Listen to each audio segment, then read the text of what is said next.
Hello students. Good afternoon everyone students. Today we discuss about the subject of international taxation, right?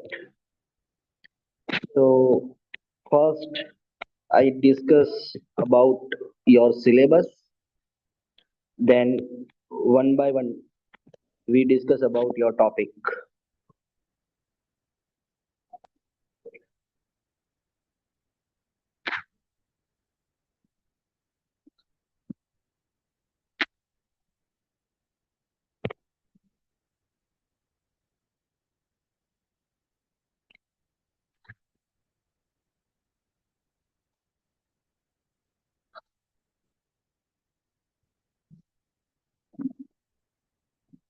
1 minute, huh? So 1 minute students. Yes. Right now we discuss about the subject of international taxation 2. Uh, in the subject of international taxation, we have 4 units. Unit number 1, 2, 3, and 4. Unit number 1 name is International Tax Planning and Structuring. Under the unit number 1, there is a one topic, strategies for cross-border tax planning. Second topic, use of tax havens and offshore entities. Third number topic, tax efficient structures for multinational corporation. Uh, Majorly three topic these three topic cover in the subject of international tax planning and structuring. So before understanding the international tax subject, we need to understand the basic tax. Yes or no? Before understanding the international taxation, we should know about the what is the domestic tax system in India and what is the meaning of tax, right? So tax it means that there are various types of services provided by central government and state government. So on behalf of these all types of services, so on behalf of these all types of services, the government will charge some of the amount from the general public. It is called tax, right? तो कौन कौन सी services जो है वो government जो है वो अपने जनरल पब्लिक को देती है, like 108 services, street light facility, then health care services, education services, this all types of services provided by central government as well as state government. So on behalf of these all types of services, the government will charge some of the amount from the people of India, from their personal income. It is called tax. India में दो तरह के tax है students. First direct tax, second indirect tax. Direct tax का मतलब है the burden of tax is directly on the assessee. मतलब जो टैक्स पे करने का जो बर्डन रहता है वो डायरेक्टली असेसी के ऊपर रहता है, राइट? तो उसको हम बोलेंगे direct tax plan. Then indirect tax. Indirect tax it means that there are burden of tax shifted to another person. It is called indirect tax. मतलब टैक्स पे करने का जो बर्डन रहता है ना, वो हम किसी और पर्सन टू पर्सन हम ट्रांसफर करते रहते हैं, तो उसको हम बोलते हैं इनडायरेक्ट टैक्स. दोनों का एग्जांपल से हम समझते हैं. Direct tax like income tax है, वेल्थ टैक्स है. Then indirect tax, GST directly वो अभी इंट्रोड्यूस हो गया है in the Indian economy as well, Indian tax system as well. So उसके पहले काफी सारे इनडायरेक्ट टैक्स थे, वो अभी हम यहाँ पे चर्चा नहीं करेंगे. So directly to the point ही बात करेंगे स्टूडेंट्स। तो इनकम टैक्स का मतलब जो हमारी इनकम के ऊपर लगता है, the tax which is levied on personal income of the assessee, it is called income tax.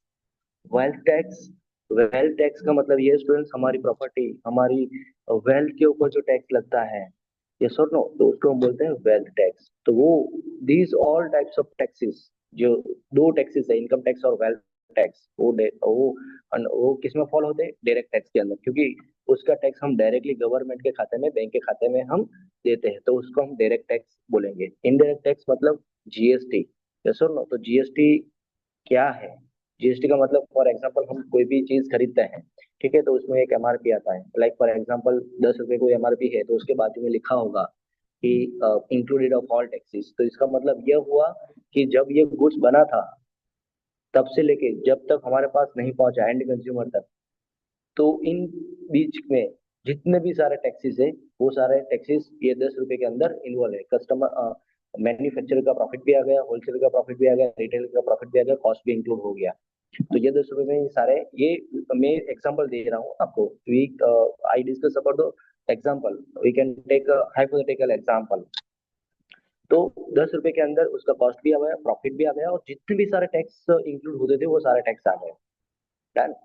तो फॉर एग्जांपल हम एक एग्जांपल लेते हैं कि बालाजी का वेफर का पैकेट, वो 10 रुपए का आता है। तो जब बालाजी का वेफर बालाजी ने मैन्युफैक्चर किया होगा, तब इंडियन गवर्नमेंट ने उसको टैक्स दिया है। तो वो टैक्स गवर्नमेंट ने क्यों दिया? The reason is that government के रिसोर्सेज को यूज कर रहा है, यस और no. So that is the basic things that ही manufacturers pay the tax to the Indian government. अगर कोई भी गुड्स इंडिया की जुरिस्डिक्शन के अंदर मैन्युफैक्चर होते हैं, तो हम टैक्स देते हैं, तो उसको हम बोलते हैं टैक्स। पहले के मतलब जीएसटी से पहले वो एक्साइज था, अभी वो जीएसटी के दायरे में आ गए, ठीक है। देन मैन्युफैक्चरर सोचेगा कि मैं क्यों टैक्स पे करूँ, यस और नो। तो the reason is that government के रिसोर्सेज हम यूज कर रहे हैं, तो उसी के बिहाफ पे मुझे टैक्स देना देना पड़ेगा। और दूसरी चीज, फिर गवर्नमेंट कहती है कि आप जो गुड्स सेल करोगे होलसेलर को, तो आप होलसेलर के पास से ले लेना। तो मैन्युफैक्चर ने अपनी इफेक्ट जो है वो नलीफाई कर दी, यस और नो। कि मैंने मान लो कि मैन्युफैक्चर ने 1 रुपया पे किया है, तो वो होलसेलर के पास से रिकवर कर लेगा, तो उसकी इफेक्ट जीरो हो गई। होलसेलर रिटेलर के पास से रिकवर करेगा, रिटेलर एंड कंज्यूमर के पास से। तो कंज्यूमर किसके पास जाएगा? किसी के पास नहीं जाएगा। तो अल्टीमेटली जो 1 रुपया एज ए टैक्स किसने पे किया है? एंड कंज्यूमर ने, यस और नो। तो इसको हम बोलते हैं इनडायरेक्ट टैक्स। मैंने टैक्स पे तो किया, बट डायरेक्टली नहीं, बट इनडायरेक्टली पे किया। So this is the basic tax system applied in as per Indian Tax Act 1961, और right now यही फॉल है। Yes or no? International tax planning and structuring. International tax की जरूरत क्यों पड़ी? What is the need behind that, और हम ये क्यों समझ रहे हैं? The main reason is that in the Indian economy, जब at the time of honorable Shri doctor Manmohan, honourable Shri doctor Manmohan Singh साहब थे 1991 के अंदर, वो जो 3 इम्प्रूवमेंट्स आए थे इंडिया की इकोनॉमी में, इंडिया की इकोनॉमी के अंदर, वो बहुत बहुत बहुत एम्पावरमेंट हुए for the Indian market. So 3 वो जो इकोनॉमिक डेवलपमेंट है, there is the most important. So there is a basic things that वो हम यहाँ पे समझेंगे। आजकल की प्रैक्टिकल वे में हम बात करें, तो काफी सारी ऐसी कंपनी है वो ग्लोबलाइज वर्कआउट करती है स्टूडेंट्स। लाइक सीधा ही एग्जांपल देता हूँ, मारुति सुजुकी, ठीक है। मारुति सुजुकी इंडिया में भी बिजनेस चला रही है, देन जापान में भी बिजनेस चला रही है। हीरो है, वो इंडिया में भी चला रहा है, बाहर भी चला रहा है। टाटा है, रिलायंस है, काफी सारी ऐसी कंपनी है जो मल्टीनेशनल कंपनीज के मतलब मल्टीनेशनल कंट्रीज में वर्कआउट कर रही है, और मिडिल ईस्ट कंट्री में भी वर्कआउट कर रही है। और फॉरेन की कंपनी भी इंडिया में आ रही है, जैसे कि किया है, फोर्ड आई थी, यस और नो। तो काफी सारी कंपनी, गूगल वर्कआउट कर रही है इंडिया में। देन काफी सारे ऑलमोस्ट आप कोई भी जैसे कि हुंडई है, सैमसंग है, एप्पल है, यस और नो। तो ये सारे जो ग्लोबलाइज कंपनी है, वो इंडियन मार्केट में बिजनेस चला रही है। तो पहले के जमाने में क्या था स्टूडेंट्स, जब इंटरनेशनल टैक्स प्लानिंग नहीं था, तो जब कोई कंपनी अपने देश के बाहर क्रॉस बॉर्डर बिजनेस चला रही थी, तो अपने कंट्री के हिसाब से भी अकाउंट्स लिखते थे और दूसरे देश के हिसाब से भी वो जो है अकाउंट्स लिखते थे। तो उनको डबल टैक्सेशन थिंक करना पड़ता था। For example double taxation it means that अपने कंट्री में भी टैक्स पे करो और बाहर बाहर की कंट्री में भी टैक्स पे करो सेम इनकम के ऊपर। यस और नो? सेम इनकम के ऊपर दो बार टैक्स दो, that is called double taxation. तो ये ना हो, उसी की वजह से पहले तो ये जरूरत पड़ी इंटरनेशनल टैक्सेशन की। काफी सारे रूल्स एंड रेगुलेशंस जो वो ग्लोबली एक्सेप्टेड हो गए हैं in the viewpoint of accounting as well, in the viewpoint of financial reporting, in the viewpoint of the financial statement, in the viewpoint of taxation as well। कोई एक for example Reliance है, टाटा है, वो India में भी काम कर रही है, उसकी एक बार ब्रांच जो अमेरिका में भी है। तो वो पहले के जमाने में क्या था कि जब ये कंसेप्ट नहीं था, तो वो यूएस के कंपनी के यूएस के रूल्स एंड रेगुलेशन के हिसाब से भी फाइनेंशियल स्टेटमेंट बनाती थी और इंडिया के रूल्स एंड रेगुलेशन के हिसाब से भी स्टेटमेंट बना रही थी। तो उसको दो बार स्टेटमेंट बनाना पड़ता था, दो बार rules and regulation. Then for example कोई इंडिया की कंपनी बाहर के देश में काम कर रही है, तो इंडिया का टैक्स भी पे करो, वहां पे भी टैक्स पे करो, डबल टैक्सेशन ना हो। That is the main reason things that कि इंटरनेशनल टैक्सेशन कंसेप्ट आया। यस और नो? देन पहला है, कौन कौन सी ऐसी स्ट्रैटेजी है जो हम इंटरनेशनल टैक्स प्लानिंग को बढ़ावा दे रही है। यस और नो? और इंटरनेशनल टैक्स कंपनी के लिए अप्लाई करना बहुत इजी हो गया है। यस और नो? तो first one, transfer pricing student. What is the meaning of transfer pricing? Transfer pricing हम बहुत अच्छी तरीके से समझते हैं स्टूडेंट। ट्रांसफर प्राइसिंग का मतलब ये है, what is the transfer pricing? Transfer pricing it means that it involve the setting the price for goods, services, or intangible assets transfer between related companies in different jurisdictions।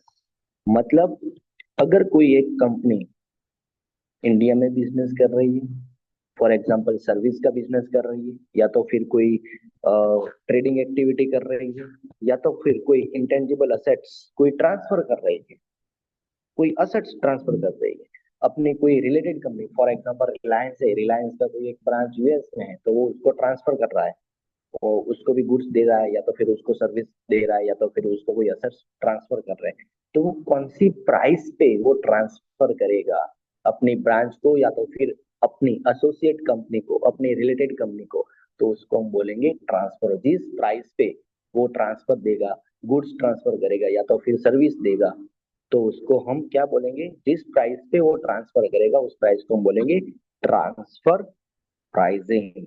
फिर से repeat कर रहा हूँ, what is the meaning of transfer pricing? It means that setting the price for goods, services, intangible assets transfer between related companies in different jurisdictions।